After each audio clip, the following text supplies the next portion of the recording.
August 1961. An oppressively hot and humid day made even more oppressive by my having just played 4 innings of kickball. My 9-year-old body lay stretched across the bed in the room that I shared with my baby sister Evelyn. I was trying to get cool. We had no air conditioning in those days, and the fan just circulated hot air in my hand. I held a nickel, my allowance for the week, and believe it or not, in those days a nickel would buy a fountain Coca-Cola with chipped ice or a 1-scoop ice cream cone. What it wouldn't buy was both, and that was my problem. I couldn't decide which I wanted more. Would it be the cool energy of the Coca-Cola or the cold comfort of the ice cream? I was just about to let a flip of the nickel make a decision for me when I noticed my baby sister Evelyn's money jar sitting on her side of the room. That jar was filled almost to the top with nickels, dimes, and quarters, because unlike my brothers and me, who spent our nickels as soon as we got them, Evelyn put all of her nickels in that jar. And when relatives came, they would think she was cute and they would put dimes and quarters in there too.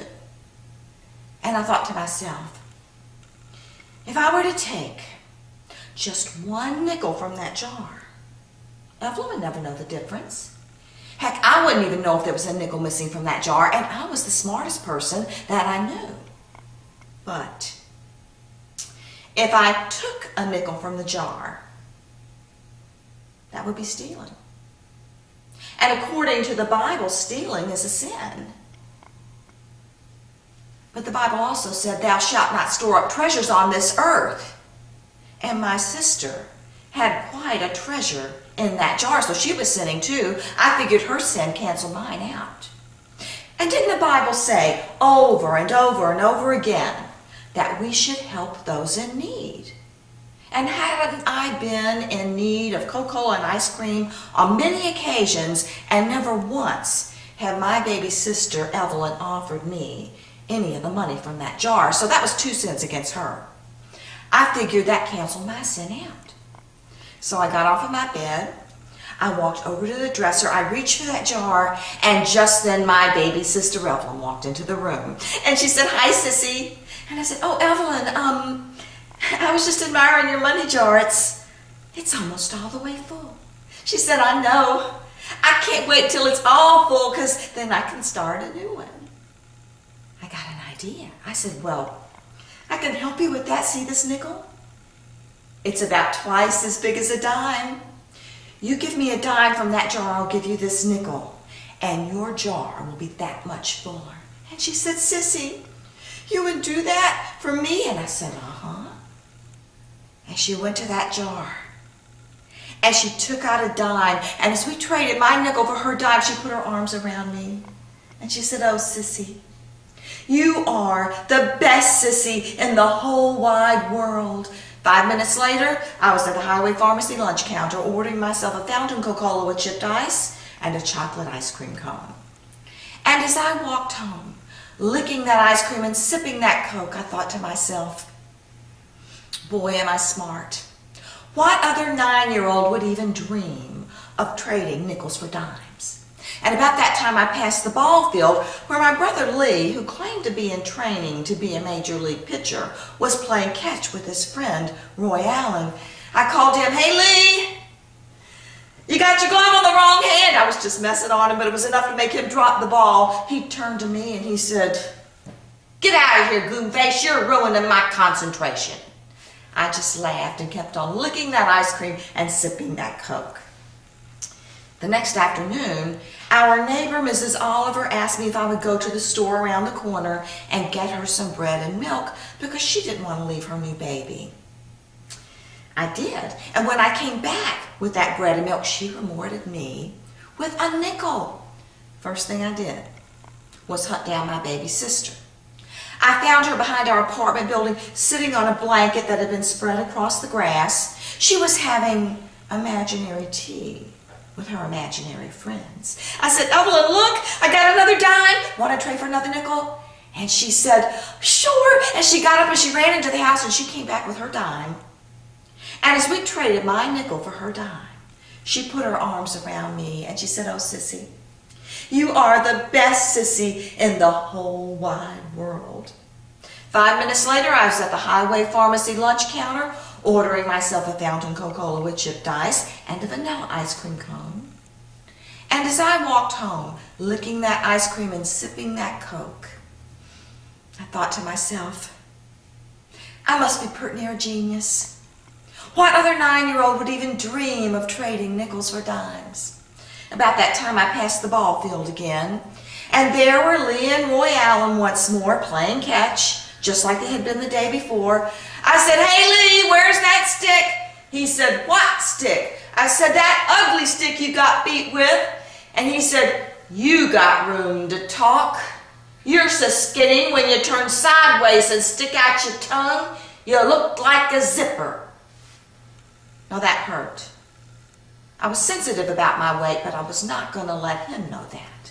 Instead, I got right up in his face, and I put my hands in front of him, and as I alternated hands, I chanted, "Coke and ice cream, Coke and ice cream, Coke and ice cream." And then with a big gulp, I swallowed that Coca-Cola, and with a big bite, I ate the rest of that ice cream, and then I wagged my ice cream-coated tongue at him, and then I turned to run.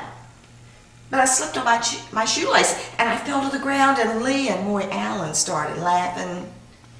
Now, I wasn't laughing, but I wasn't crying either, because there on the ground, right in front of my face, was another nickel. I picked up that nickel, I went, na, na, na, na, and I ran home. Again, I looked for my baby sister. This time I found her in our bedroom. She was changing the diapers on her Betsy Wetsy doll. I said, "Evelyn, look, I got another nickel. You want to trade for another dime?" And she said, "Oh, Sissy," she couldn't get to that jar quick enough. And as we traded my nickel for her dime, she put her arms around me. And she said, "Oh, Sissy, you are the best sissy in the whole wide world." The next afternoon, I was at the Highway Pharmacy lunch counter, ordering myself a fountain Coca-Cola with chipped ice and a chocolate ice cream cone. The Highway Pharmacy had only 2 flavors, chocolate and vanilla. And as I walked home, licking that ice cream and sipping that Coke, I thought to myself, God is behind me on this. He wants me to trade nickels for dimes. After all, he's making nickels appear miraculously everywhere. And about that time, I passed the ball field again. And there were Lee and Roy Allen. But they weren't playing catch this time. They were sitting on the curb. And as I approached, Lee got up and he walked over to me. And he said, "Linda, 3 days now I've watched you walk past this ballpark with a Coca-Cola in one hand and an ice cream cone in the other. And what I'd like to know is this. How is it that you can get Coca-Cola and ice cream for 3 days in a row when you get a nickel allowance a week just like me?" I said, "Lee, you might be 5 years older than me, but I am way smarter than you." He said, "Well, you're not as smart as you think you are if you think I'm going to believe you got all that Coca-Cola and all that ice cream with just a nickel a week for allowance." I said, "I got my ways." He said, "Oh, and I know exactly what your ways are, too. The way I figure it is this. When Mr. Gillum, the man that works behind the lunch counter at the Highway Pharmacy, sees you walk in the front door of his store, he feels so sorry for you because you're so ugly, he gives you that Coca-Cola and ice cream." I said, "That's not true. I paid for my Coca-Cola and ice cream." He said, "The way I figure it, he gives you that Coca-Cola and ice cream the minute you walk in the door so as he could get you out of the store before you scare the other customers away." I said, "That's not true. I paid for this Coca-Cola and ice cream with my own money." He said, "Ain't no way you could get that much money." I said, "That's what you think. I've been trading our baby sister nickels for Uh-oh. "You could too if you wanted." He looked at me. "I can't believe it. I can't believe you're cheating our baby sister." I said, I named a trade. She agreed to it. You can't name that cheating." He said, "Oh, it's cheating all right. And as soon as I get home, I'm going to tell Mama what you've been doing." And I said, "Well, you tell on me, I'm going to tell on you." "What are you going to tell on me?" "I'm going to tell all you've been making fun of me in front of your friend Royale yonder. You tell Mama anything you want. I love my baby sister and ain't letting you cheat her no more. As I walked home, I savored every last lick of that ice cream and every last sip of that Coke, because I knew it would be a long time before I got either one again. Sure enough, when Lee got home, he went to my mother. I watched as her face turned from white to pink to crimson, and then she turned to me and she said, "Linda, I want you to go to your room and I want you to think about what you done." Well, I went to my room, but I didn't think about what I had done. I was too busy worrying about what she was going to do. She let me stew for about 2 hours. And then she came into my room and she said, "Linda, you sure are a smart young'un. Wonder how it is that a woman like me with just a 6th grade education, mind you, could have a young'un smart as you." I said, "Mama, God blessed you." And she said, "He surely did. He blessed me with a maid for the rest of the summer." And that's how I spent the last week of my summer vacation as a maid. I polished, I swept, I dusted, I cleaned, I mopped. While my mother lay on the sofa watching her stories and eating bonbons, every once in a while she'd look at me and say, "You missed a spot."